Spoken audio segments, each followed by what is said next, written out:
Hey, Freedom Builders. Welcome to your weekly coaching call. I am your coach, Rolando Galeana, and for the next hour, we are going to talk all things Amazon and answer any and all questions that you currently have. I noticed that we do have a few questions already lined up, so that's always good news, and we can just dive right into it. But before we get started today, I do have a quick announcement to share with you all. Let me just go ahead and get this all set up. Just give me one moment. Behind the scenes here, I have to run all of the the technical stuff. So hope everyone's having a great week. I am, and I hope you are. So let's see what we have going on. A moment here. Let me know if you can hear me. Let me know, just give me a thumbs up. Make sure I don't cut off. Last week, unfortunately, I had a storm roll through that ended up causing the live feed to cut short. So hopefully we don't have that happen again today. And let me go and pull up your questions. Okay. Can everyone hear me? Just drop the thumbs up if you can. I want to make sure because it looks like we may be paused here.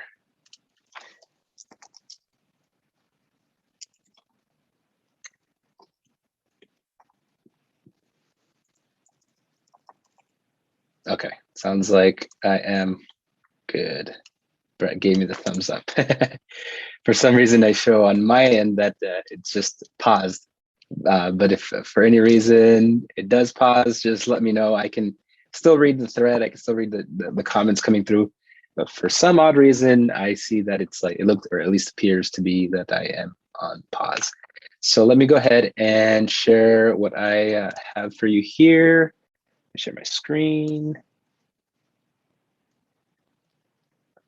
So as I look around, just to give you guys a heads up on what's happening, I have 3 screens. So if my eyes are wandering all over, it's because I'm trying to pull up the necessary pages needed.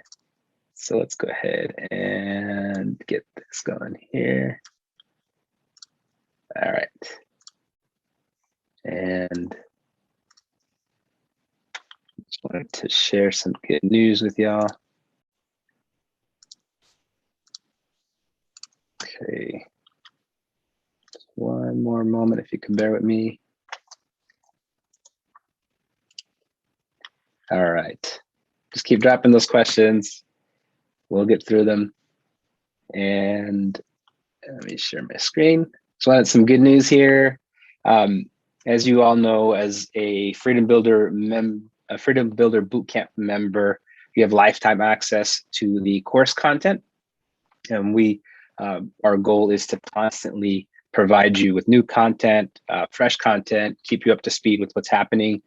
And so hence why we created this program, is to make sure everything is relevant. And that's why we have the weekly coaching calls, so that we could field any questions and convey any changes that may come across.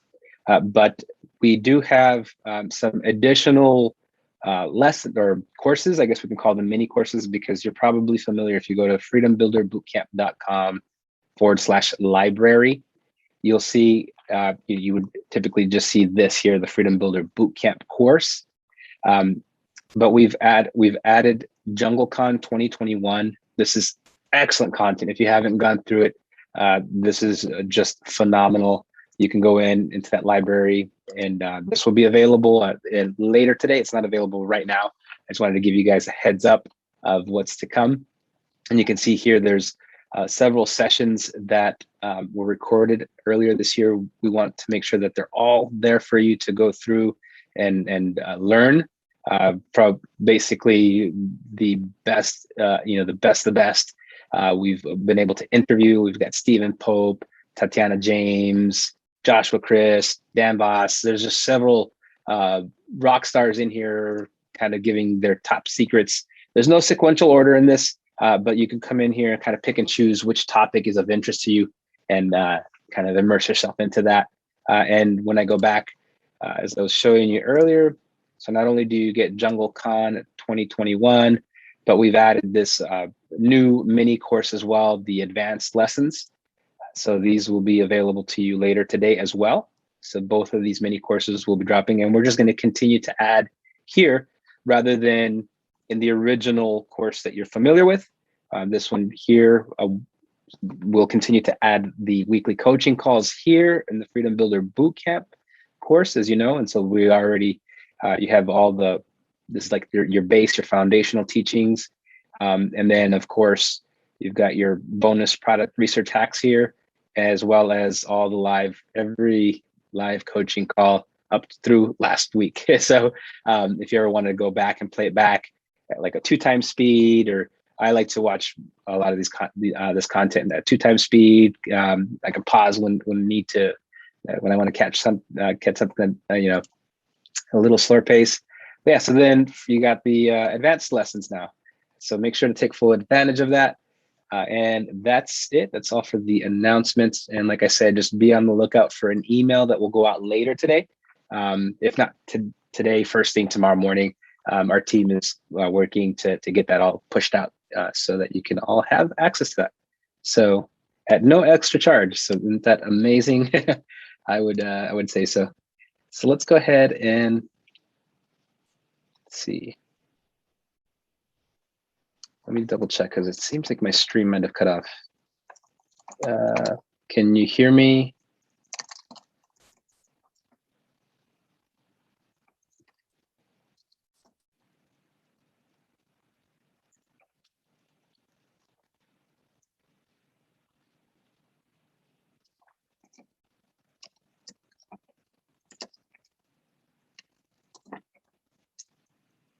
Let's see if, hopefully my internet did not cut out. Let's see here.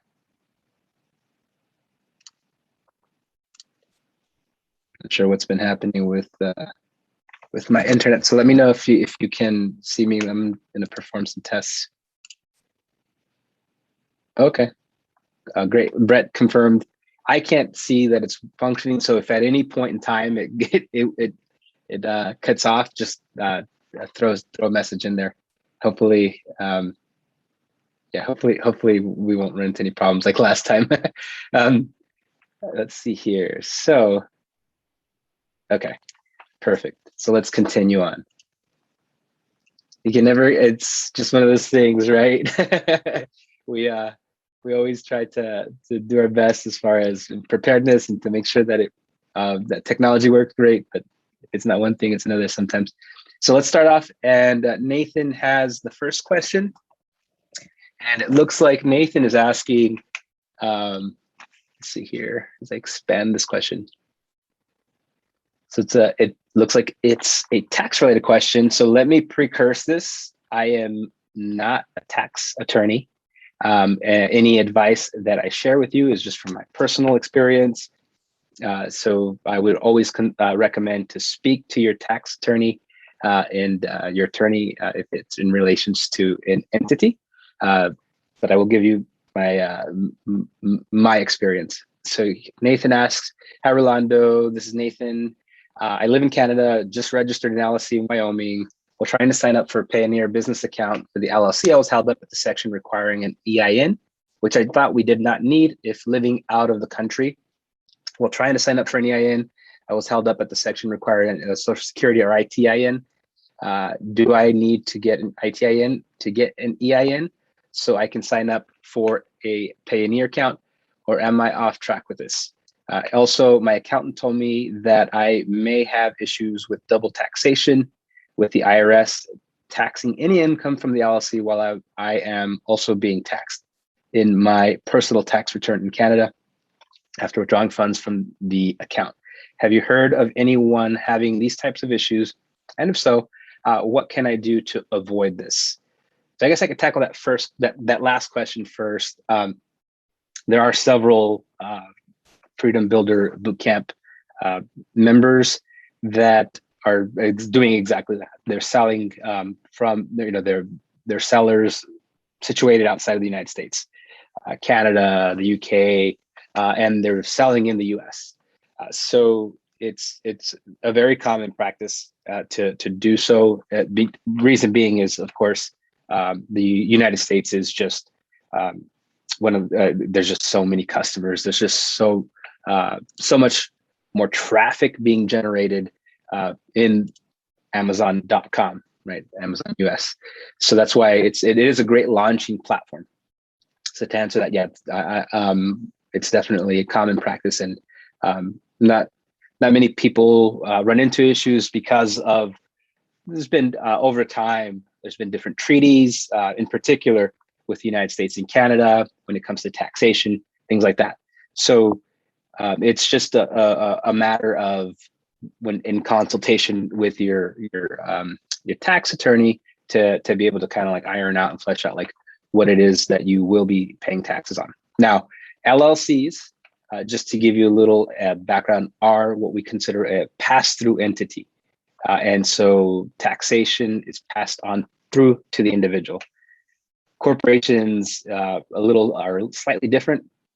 And then you have like several of the sole proprietorship is a pass-through entity. S corporations are a pass-through entity. Now, when you start getting into partnerships and C corporations, that things change slightly. So that's why LLC is a good starting point. Once again, I'm not an attorney, but it does be in the sense that it does provide some protections, some legal protections, right? So like they say, like the iron veil, in the event that there was a lawsuit, your personal assets will be protected according to the history that an LLC has, right? Like the legal history that it has. Let me see, you had another question here. So it is a pass-through entity, and it's a long question. It's a long one, so bear with me, everyone. Let's see if we can tackle this. I mean, this might be useful to most. Let's see. The EIN, the issue of the EIN.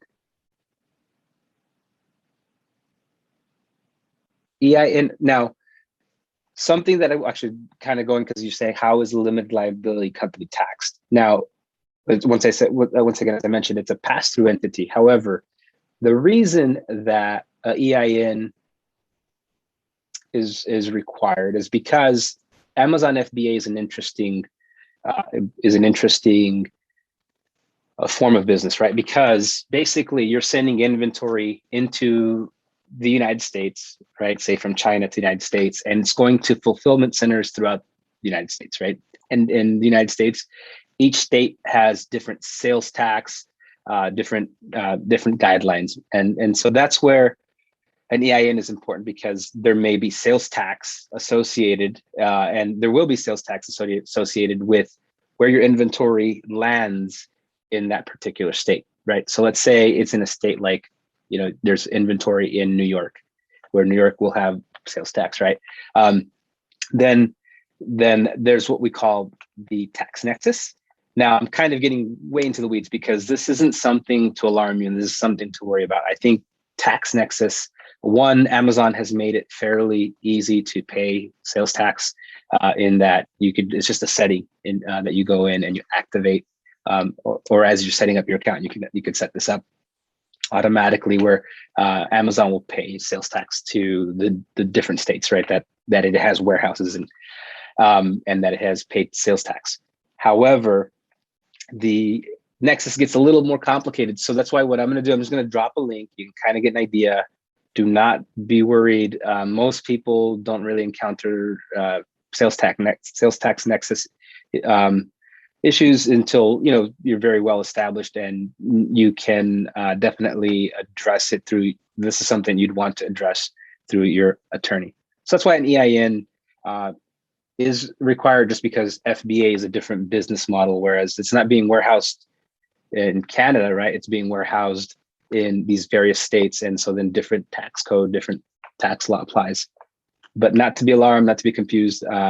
We all have gone through this, and like I said, it's something that as you're more established, as you get sales going, then it's something to consider. But you have you're on the right track. You have a tax attorney, so that's where I would always deflect everything to, is to your tax attorney. They would be up to speed with sales tax nexus, and so on. So that's why EIN is required, and that's why you'll find when you're setting up these a bank account or anything, they're going to require an EIN. Let's see here, see if there's any other part of that question. There's more because I know there's a little longer one here. Let me go ahead and see what it says. Disregarded entity under the U.S. tax system, an LLC may be treated as a disregarded entity, partnership, corporation. There is, yes. So there's different ways that you could structure it. Like I said, you could even designate it as an S corporation, which is probably what your tax accountant might advise, because an S corporation, like I said, is a pass-through entity. So that's something that you would designate. And yeah, I'm reading the rest, and it's definitely very technical in the sense of what is the best alternative for Canadians. I think you're on the right path in terms of setting up your Wyoming LLC, and then setting up your getting your EIN. And one other thing, so what I'll do is I'll drop in a link to the IRS where you would apply for an EIN. You could do this on your own, and doesn't not involve anyone else. And if I'm not mistaken, even for someone residing in Canada, when you apply, it's free of charge. I know that in the U.S., it's if we apply for an EIN, it's free of charge. It's just a way for them to be able to tax you if need be.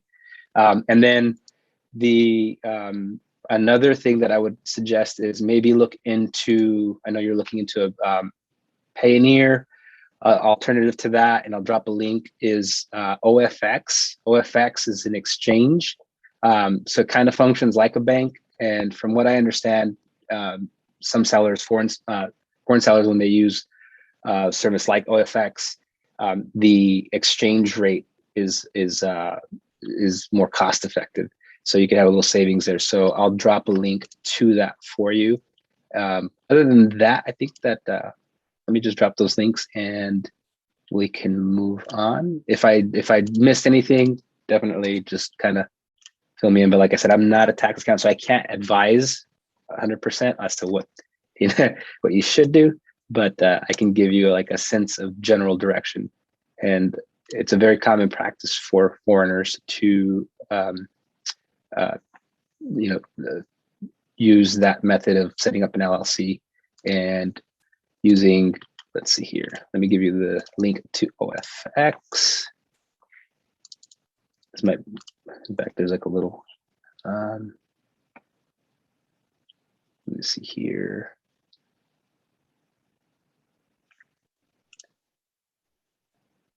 Okay, there's actually a blurb for Amazon sellers using OFX. So these are good questions, and I'm sure everyone will benefit from this. So those are two resources there.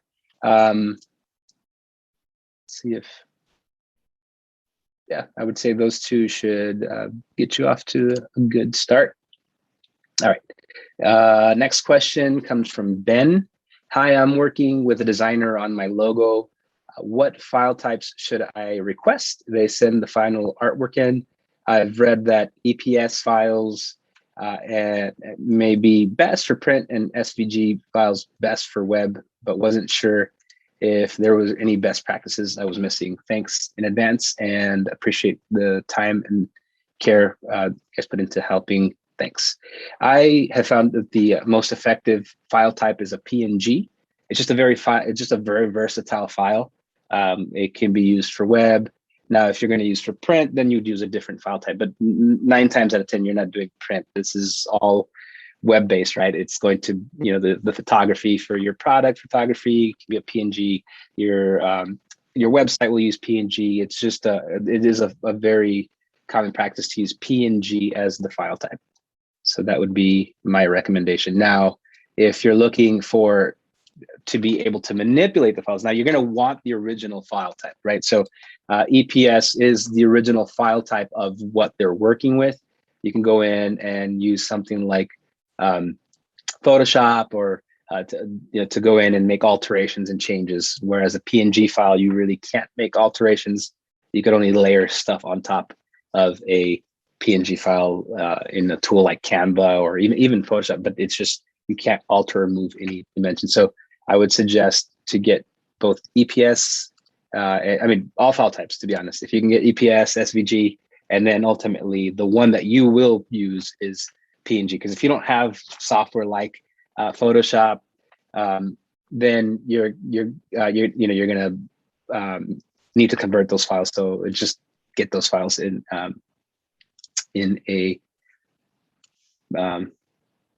all file types, and they should be able to work with you on that and getting you that way. But most importantly, the final one is the PNG is what you'll be using. Okay, Ben asks, and sorry also, if your brand is trademarked via the USPTO and you then enroll in brand registry with a North American Unified account, do you automatically get the same brand registry benefit protection in Mexico and Canada? Or would you have to apply for brand registry separately in those marketplaces and thus file separate trademarks? Thanks again. So yes, brand registry, well, so trademarks are only enforced in the country where you apply for the trademark. So that's why brand registry kind of operates in that manner, where you'd have to be trademarked. Now there are treaties in certain countries, but I don't believe in your case, if just like Mexico, Canada, the brand registry would not carry over. So to just keep that in mind, trademarks are marks that you've applied for within that government. So, so in this case, the United States, then you're brand registered in the United States because you have a trademark within the United States that could offer you that protection. In other words, the United States is giving you that somewhat of that protection of that application process. So no, it would not carry over. Let's see here.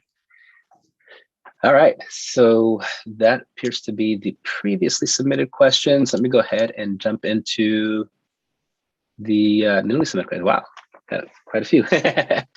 Good stuff. All right, so Brett asks, my first product has been out for a month now, and I have a few questions. In my advertising, sometimes the spend is much higher than the daily budget I have set up for that campaign. A couple of days ago, the budget was $10 and it spent $30. Does the budget not mean what I think it means? So correct. Unfortunately, Amazon could go over budget. So even though you allocate, like you said, a $10 daily budget, it's possible that it might override that. So that's why you want to be very conservative with your budget. And there's really nothing we can do to prevent that. I don't know. There are tools like Downstream which we acquired. If you recall, several months back, we covered Downstream. They're tools that can automate your budgeting. However, right now, this is your first product launch, Downstream probably might not be a good fit. Maybe something to consider in the future to be able to automate that process. Right now, we're relying on Amazon to automate these processes for us, and so yeah, they can go over budget, unfortunately. So then Brett asks, what reports can we look at that would show organic sales? Oh yes, I remember you asked this question. As far as organic sales, you would have to go into the Business Manager and just see sales. We wouldn't distinguish between organic and paid, and I think that's what I was getting at. Is that it's just going to be your sales as a whole, and so that's the challenge. It's not going to be specifically just organic. So that was what I was trying to get at last week. And then Brett asks, FBV didn't really talk about what reports to look at. What reports would you recommend that we look at, and how do we find them? Okay. I don't like to dive into reports only because it opens up a can of worms in terms of we'll be here all day. But let's see here. I can give you a quick, actually, you know what I'll do?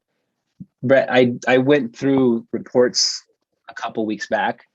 So what I'll do is I'll send you the link just because I know that if I dive into reports and we only have another 25 minutes, that could take up the full 25 minutes.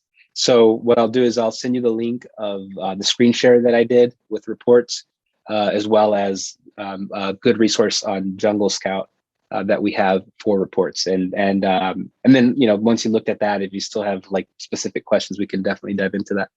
But I think that that'll make the use of our time here.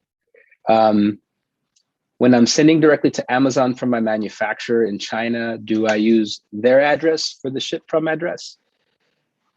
Yes, you would use your Chinese manufacturer's, your supplier's address as the ship from address on Amazon if you're referring to building your shipping plan. So then yes, you would. And then Brett, you say, one of my reviews disappeared after a few days. Why would this happen? It showed as a verified purchase. It's possible that, and Amazon will do this from time to time. It will perform audits of your account. And if somehow it just doesn't come from like it could be one like a ethical source or just an account that it deems to not be to kind of play to manipulate things, so they can go in and periodically remove reviews, and sometimes what may happen, and this is interesting because Big Brother's watching, Amazon knows, and so if it was like a review from someone that's associated with you, so friend, family member, extended friend, somehow the algorithm can identify those people. So it's really, I don't know what advanced technology they have, but of course they can go in and remove based even on those conditions. And I wonder if it uses like maybe like social networks, anything that like that you're tied to, and it can kind of validate if a review. So that's why when people tell me that for their method, they just want to have friends, have friends and family buy the product and review it. One, that's gaming the system. I would never recommend it. Two, it just, the Amazon will catch on to it. I'm not saying you did that. I'm just saying that for them, they will go in and remove reviews.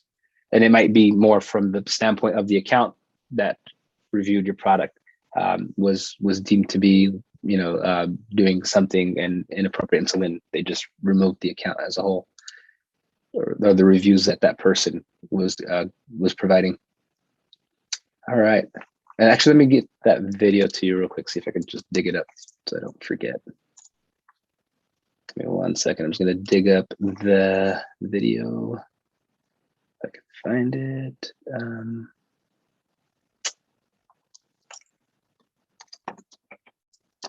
And it was for,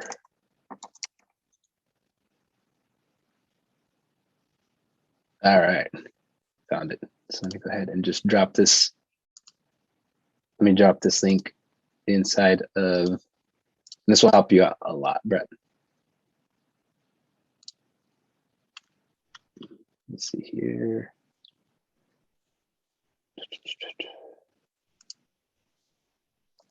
That should do the trick there for you, Brett. Next question, and asks, last week you said you had a tech startup with partners. What was the tech startup, and was it somehow related to you selling on Amazon? Just curious.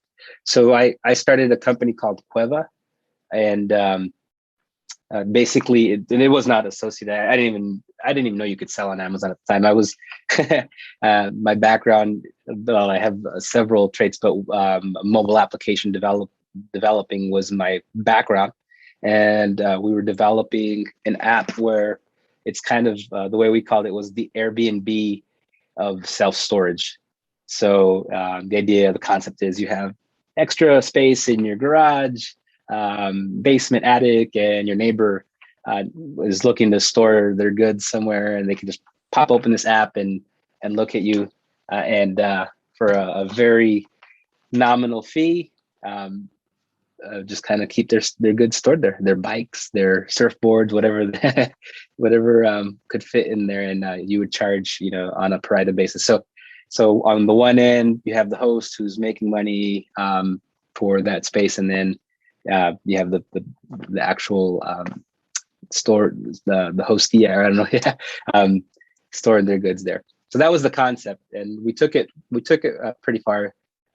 We had to rebrand because we went through an incubator program, and so we started as Cueva, and then the last kind of branding we had was called Space Split.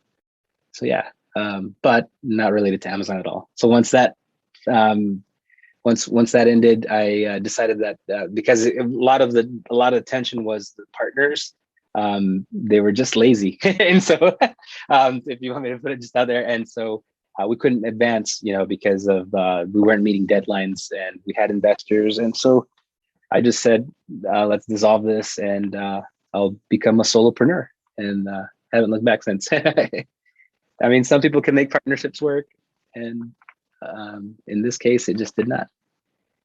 Let's see here.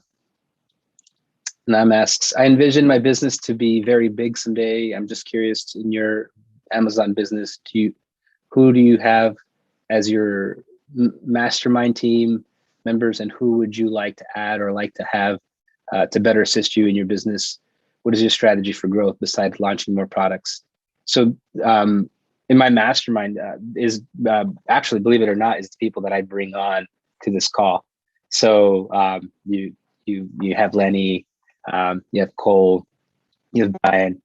We actually mastermind together, and we talk about our businesses, and we talk about where we can grow and what we can do, and we're very honest with each other. And I think that's what mastermind should be. That you could just be very honest and be vulnerable to an extent, and also there's a requirement of an NDA, right? Like non-disclosure agreement, where nobody's going to share each other's ideas either publicly or try to steal your idea, because like I said, you need to protect you need to protect your organization, which is why I don't ever encourage anyone to just drop what their product research is inside of the group, or any details of how much they're making or any of that, because that isn't really what we're here for. We're here for we're here to help one another in terms of just the steps to get there. But as far as what your personal business looks like and what your personal model looks like, that I wouldn't expose, just because we don't, we try, of course, our best to really just protect the community and make sure that everybody advances together. So let's see here. I mean, as far as launching more products is part of my strategy, but also, as I've mentioned, is growing and finding within those products how I can maximize those opportunities, right? So if, I do a lot of marketing, not just with PPC, but I'll focus on running some Instagram, Facebook ads. So I think that the goal is, yes, launch more products, but at the same time, focus on really developing your existing products. Don't neglect them. It's not a, I always talk about, it's not a sprint, it's a marathon, right? So we're running the long game, and we want to improve, and really each product is unique, and there's opportunities there, and the opportunity to expand the brand as well. Now I'm asked, what kind of self-study are you currently involved? Let's see here. Just making sure that my feed is still coming through. Give me a thumbs up if you can still see me, because for some reason on my end, it looks like I'm not visible. So hopefully I'm not just talking, but it looks like we're still getting questions. So hopefully, it looks like we're still live.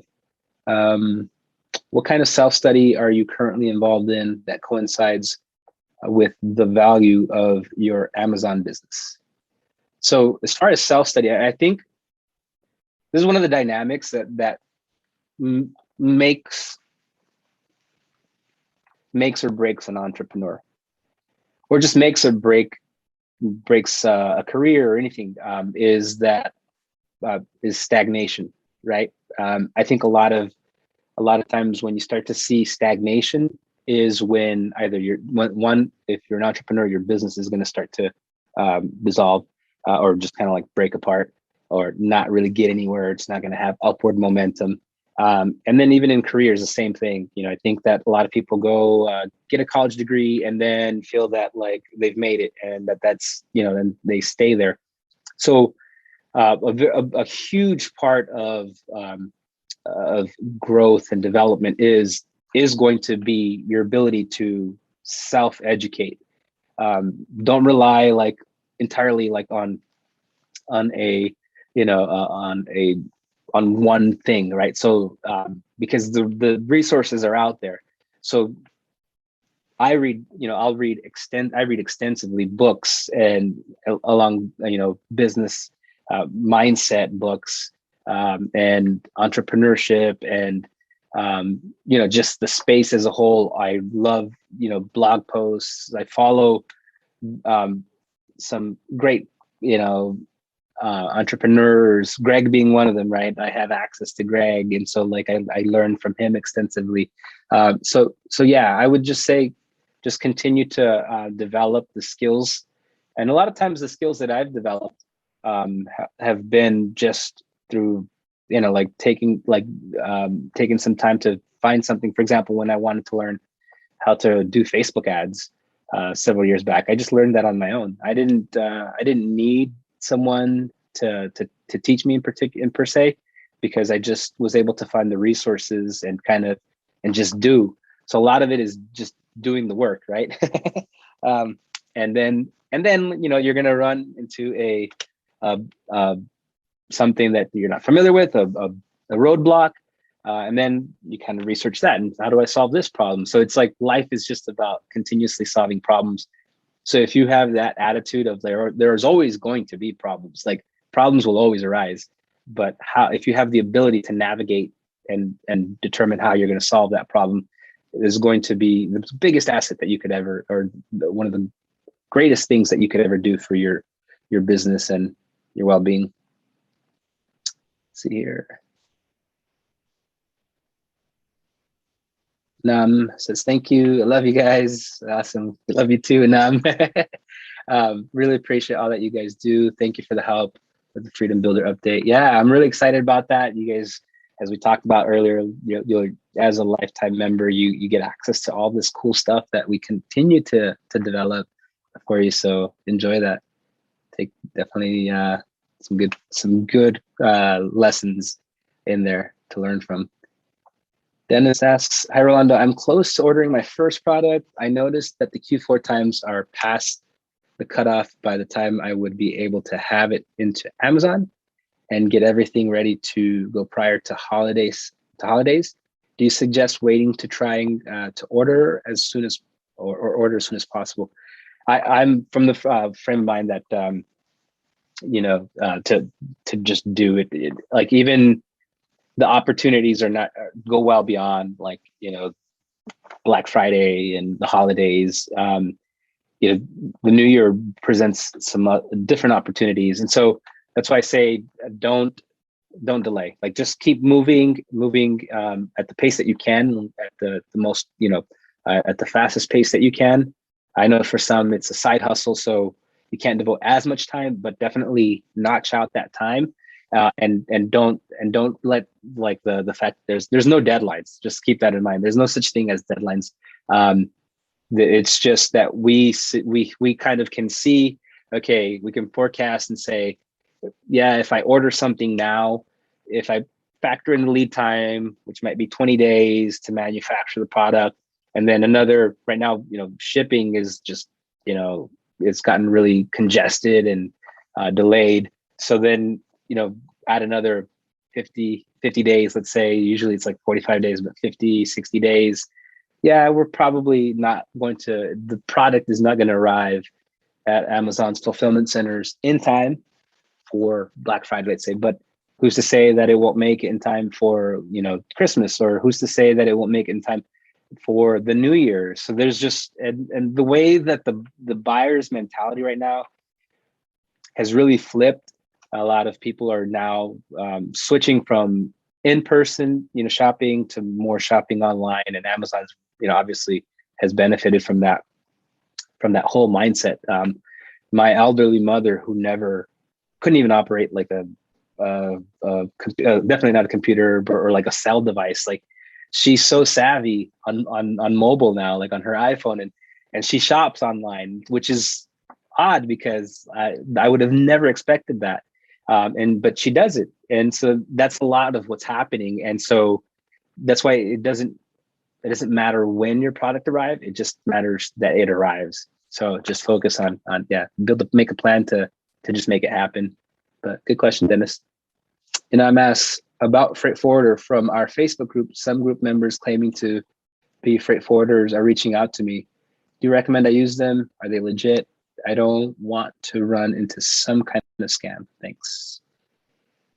So I haven't seen that. So we have some members of Freedom Builder Bootcamp.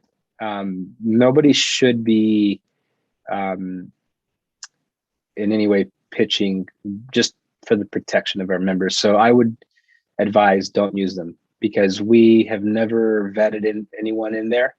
So just to be on the safe side in them, I would not use anyone from our Facebook group. They should not be doing that. It's not allowed. It's actually against our rules. Just because, once again, we're trying to protect the community. We're trying to protect each other. So my suggestion is do your own vetting, like you've been doing. Use the resources that we've given. And yeah, if someone's directly reaching out to you, I always find that shady, and I'll be the first to say I would not use them. I want to make sure that everybody here is protected. Fabiana asks, because had they approached us first and talked to us, the administrators of Freedom Builder Bootcamp, and say we did the vetting, and I think that's the right thing to do. And if it's not being done and they're just messaging direct, that is, yeah, I don't agree with that. And that, yeah, so I'll just leave it there. Fabiana asks, hi, Rolando. Last week, I improved my listing by modeling it compared to top 10 competitors. Thanks a lot for the advice. I have now 11 reserved items. I hope they are sales. But I would like to know if you can recommend a way to learn about marketing, campaigns, PPC, etc. I followed the $1 Million Case, etc. But maybe you have a better link to share. Thanks. For PPC, what I would suggest, because we have, I know you mentioned $1 Million Case Study, but I would suggest going through the modules within Freedom Builder Bootcamp, if you haven't done so. So let me just share what I'm referring to here. And this will be a good walkthrough. So you guys should be able to see my screen. Let me know if you can't. Right now it's showing, we're talking about how early on, how if you go to freedombuilderbootcamp.com/library, this is your entire library. Right now you would only show Freedom Builder Bootcamp, but we're adding some additional resources, some mini courses essentially within your library. As of either later today, first thing tomorrow morning, there's going to be an email notification to let you know. There's going to be an announcement when you log in, so you'll know once they're available. But yes, so I would start here with Freedom Builder Bootcamp module on PPC. So if you scroll down, it is going to be module 8, and then go through all of Modulate. You'll just get a really deep dive of like terminology, what, PPC, how it is, how it works, things to look out for, and a good basis as starting point, a good starting point. Then we could start going, then you could start looking, once you kind of get the idea of what PPC is, and even just run some trial campaigns. Remember, nothing's set in stone with PPC. You could start something, pause it, open up, create a new campaign with new strategy, and just explore your product, see what works best for your product. Then I would recommend to go into the advanced lessons that will be available to you. Definitely tomorrow they'll be available. And there are some advanced PPC strategies in here. For example, sponsored brand ads, sponsored display ads. This isn't going to initially be something you'll be doing though. That's why I wouldn't necessarily put too much effort into this right now. This is once you have multiple products, you have you're building out your brand, then you get into like sponsored brands, sponsored display ads, and so forth. But there's some really good videos in there. But if you really wanted to dive deep into some PPC, just kind of like I said, none of this is in sequential order.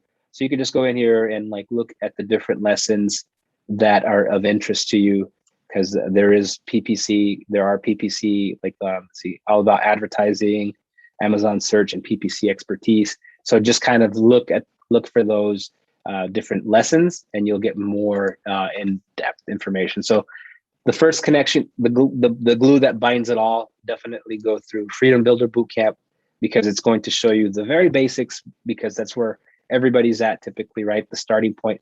And then you start building on that with these building blocks that we are now sharing with you all. Hopefully that helps. And let's see. Good stuff, everyone. Hossein asks, hi, Rolando. I'm a new seller on Amazon. I haven't registered my brand. Therefore, in the listing section, I choose generic for all my brand names, as Amazon system didn't allow me to use other name. I want to know, does it affect my sale, or does it change anything in terms of sales volume if I get my brand name registered? I would say not in terms of there's not like a perk or benefit in terms of just being brand registered and immediately you'll see results. However, it provides additional tools that will make your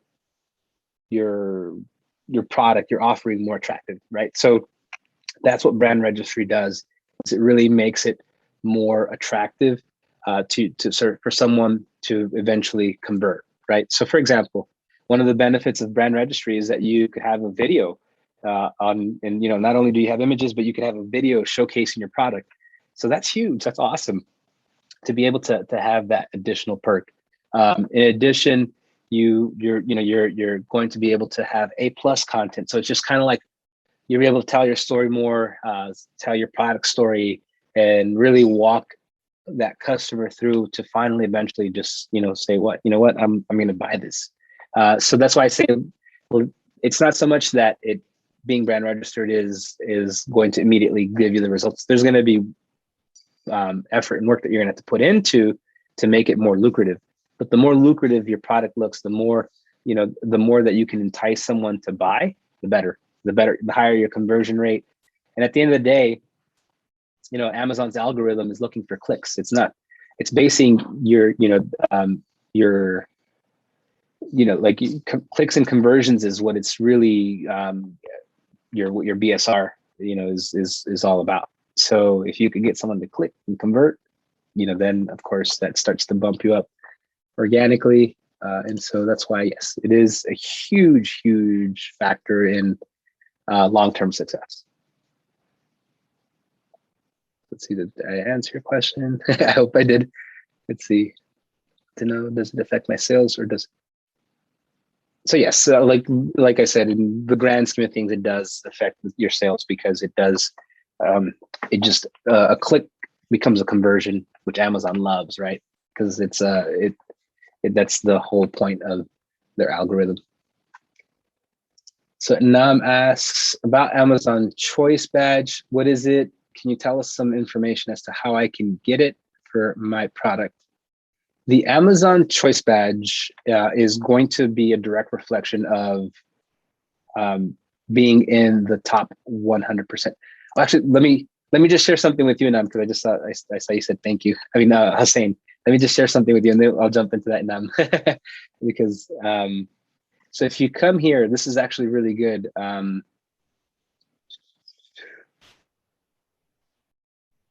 As soon as you get access to these lessons, there is a lesson in here. If you go to Freedom Builder, the advanced lesson, and this one really dives deep into brand registry. So I would go into lesson 1, Hussein, and just like, it's such a good lesson. You'll get the big picture there of like why you definitely want, like, every benefit of brand registry will be outlined for you there. So jumping back to Nam, and this will be the last question because we are at the top of the hour. And Nam, your question is Amazon's Choice Badge. The Amazon's Choice Badge is going to be basically the top seller within that subsection, that category. So that's where the Amazon's Choice Badge. Let me just share this real quick. Let me pull up my screen here. So 1 second, let me just kind of, are you guys, you should be able to see my screen. Hopefully you're able to see my screen. Yeah, so it's based on, the top sellers within that category, within that specific keyword match, I should say. So here is, let's say,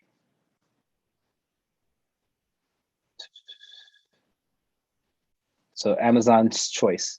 So basically for this keyword, yoga mat, this is the top seller for within that, so you can see yoga mat, Amazon's Choice, this one.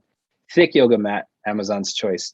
Gayam yoga mat, Amazon's Choice, yoga mat. So basically the top seller within, the number 1 seller within those keywords. Does that help? So you're going to want to be Amazon's Choice within your keyword, right? So you got to go out there and crush it and be the top seller within your keyword.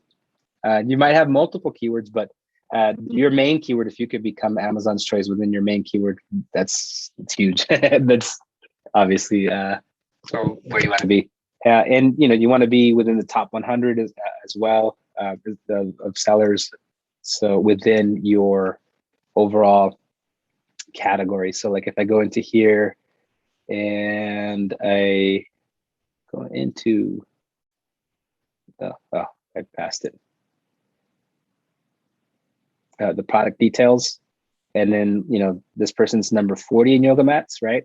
Even though they're the Amazon's Choice, they're in the top 100 as well. So you kind of, those are the things that you're looking for to kind of be in there.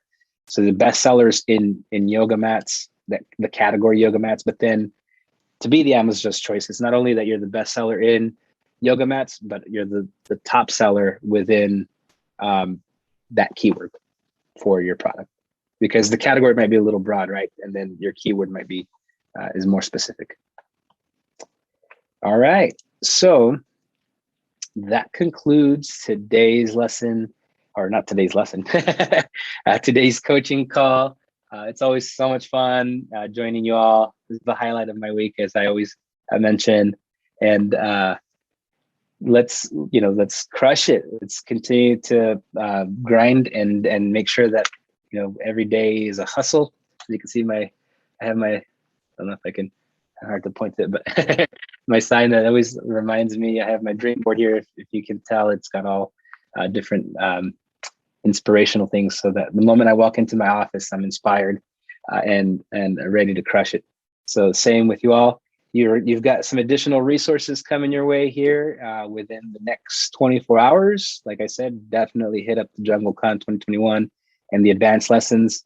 If you're very new to this, definitely, this is your starting point. This is the cornerstone, and then these will be your building blocks. But this will all be in your video library at no additional cost to you all.